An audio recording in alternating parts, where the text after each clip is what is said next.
Hello everyone! It's me again, Noy. At ito na nga yung part 2 ng aking video sa Masbate City. Seaweed season na nga, kaya ganito karami ang seaweed dito sa seashore.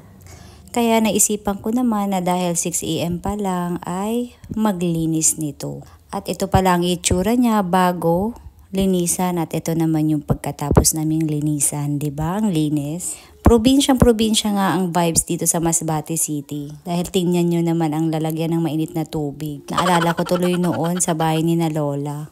Kaya ito nga, inom ako ng mainit na tubig. Pero naisipan kong lagyan itong turmeric. Sabi daw kasi ay healthy ito. Pero first time ko din itong inumin. Nakasealed pa pala, kaya akong unang iinom nito. Hindi ko alam kung lalagyan ko pa ba ito ng asukal o hindi. Anyways, tikman na lang natin ang ganito. Guys, ang sarap dito mamuhay sa probinsya. Yung wala kang iniisip na problema, wala kang iniisip na trabaho. Ito yung pangarap kong buhay. Yung simple lang, nasa tabing dagat, gigising ka ng umaga, ang problema mo lang ay kung anong kakainin nyo sa tanghalian. Ito nga ang setup ng garden ni Dodi. Ang ganda kasi pagising mo, diretso ka na manunood ng sunrise dito sa dagat. At tingnan nyo naman dito, napaka-fresh ng mga isda. At ang lalaki pa. At ito, mag-iihaw kami ng lempo. Grabe, kakaiba itong isda, yung mata niya nasa dulo na. Iniisip ko nga dito kung ano nang gagawin ko, kung maliligo ba ako o lilinisin ko muna to. Sa bagay, atab pa man, kaya ano daw kung linigon ko ini. Tailing nga, grabing seaweeds. Ala, tama ko daw ako na sigid. Inda sana kung kaya kang sigid digdi sa dagat. O hala, yan, magpuo na magsigid. Sa dayuton pati ining sigid na ako. Tig-isip ko, kaysa mag-jogging o mag-exercise, ini na lang gibong kong exercise, maglinig. Okay man lang, wara man gibuhon, wara man wifi, wara man digding TV. Tapos ang huna ako, ang Albay na ang capital city of brownout. Nasala pala na ko, Masbate palan. Bigla na sana bagang mina-brownout na sarong oras o 2 oras na dahil lamang na anunsyo. Kaya dahil warang maginibo, magsigid na sana, pati si Dodi naglinig naman bagalugod. Mas atab pati yan sa ko ng matata, nagbakal pa kay itong sira tapos kay itong ihaw na lempo. Maray ini, tanganing atyan pagtambay mi, maray rahay lamang ang natad mi. Garo mas maray digdi man ang gamiton, ining kagkag kaysa ining sigid. Magayunon garo sa pagmati ang igwa kang beachfront ano. No rin daw lamang ako makako ang beachfront na aralisa na lamang sa arong. Maski lamang itong 100 square meter lang baga. Tatigi imagine ko pag nagwi-weekend, digdi lamang magsigid-sigid, maglinig-linig, maturo tambay sana, digdi sa gilid kang dagat, maluto-luto o ihaw. Bilib man ako digdi kay Sir, tadawa mainiton, kaya niya baya. So mi sa arong si Chito, dai kaya, dapat permi lang nasa aircon kung dai nagrarashes. Hala, ano yan daw, di dyan mo nalulubungon si Sir.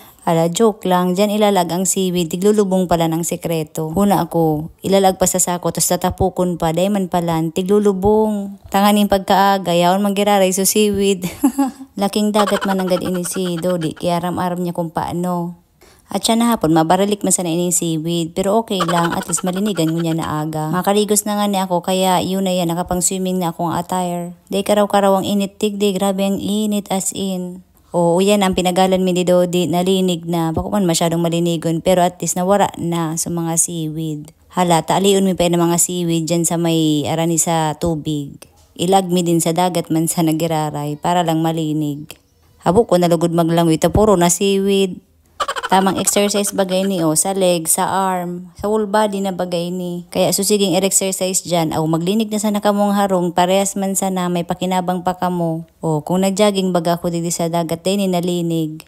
At least double purpose na ini, maka-exercise ka na, nakalinig ka pa, bakong maray-ray na baga sa mata lamang nawara ng mga seaweeds, ano. Si Tonton, busy na nga ni mag-ihaw. Sabi ko, abuton niya ako, so pig-inom ko. Nalingawang ko na palan inumon, so turmeric. Una ko, uni so turmeric ko, bako kumampalanaan, para dyan palan yan sa lalaki dyan. Gabustig di para sira, kaya barato ang mga sira. Sabi ko kay Tonton, abuton mo so turmeric ko, tamalipot na. Tanaan ta daw ining turmeric kung masiraman ng God. Healthy da ini. Jesus naraot, inta kaan, habong ko talaga ang lamit kang laiya. Maanap na sana kung ibang healthy na inumon, bako ulang ining turmeric. Halam, day ko na video pero naglangoy ako dyan, nagbabad man ako dyan sa tubig. So kapitbahay mi, iba man ang technique niya, tigsusulo niya ang seaweed. At this point, day ko naramang gigibuhon ko, at abong papati, 7 pas lang yan. Inapod ako ni Dodi, tatatawan daw kishel, so tigkaon ko baga kasubang ginapinailing ko sa Indo. Digdi palan ito hali iyan. Una ako pan-display lang talaga ini. Ilinganin do, may laog yan. Ihawon da ini tapos ang laog kayan tigkakaon. Nakikig ako ta nagluwas o laog. Nagkakirigkig pati sinda tabi o nagsuriyaw ako. Nakikig man kaya ko namin nagluwas na halabaon. Ilinga. Jesus Maria ka. Talagang buhay na buhay. Magayon nun baya di mabuhay. Garo kadaklan digdi na seafood. Libre sa nabaga. Kung bako libre, pwede mo mambakalon pero baratuhon. Kung pwede sana nga ni ako magbakal digdi tapos iuli ko sa albay, kaso baka marugok, harayuon ining masbate. 2 rides bago ka makadigdi. Madumang ka sa SM, Legazpi Terminal, hanapon mo duman ang Pilar na van, ang pamasahe 100. Ibababa ka, duman sa Pilar, nagkabirilot na ako. Duman ka ibababa sa Pilar Port. Tapos pag abot duman, may fast craft. Medyo mahal, 750 ata ito. So ordinaryo, igwaman. Garo 250 man sana ang bayad, day ko sigurado. Ang pagkakaiba, so fast crap, 2 hours na. So ordinaryong barato, siguro 3 hours daa. Pag abot mo naman duman, mabiyahe ka naman hali sa Masbate na sentro, padigdi naman sa Balud. Harayo man pati ni, malabing 2 oras man pati. Ang banda digdi, 200. Tapos mahabal-habal ka. Basta harayo, day digdi pwedeng weekend sana. Dapat mga 5 days ka.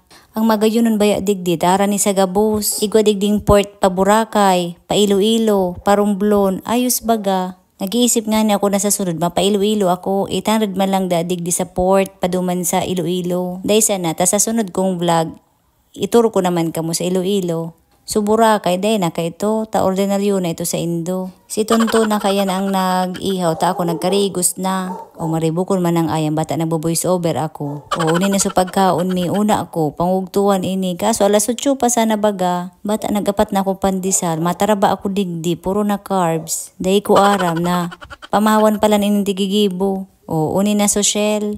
So kasuba ko bagang tig-ihaw ta, tigkakrak pala ini para makuha sulaman sa laog. Una ako makusa na maluwas ini.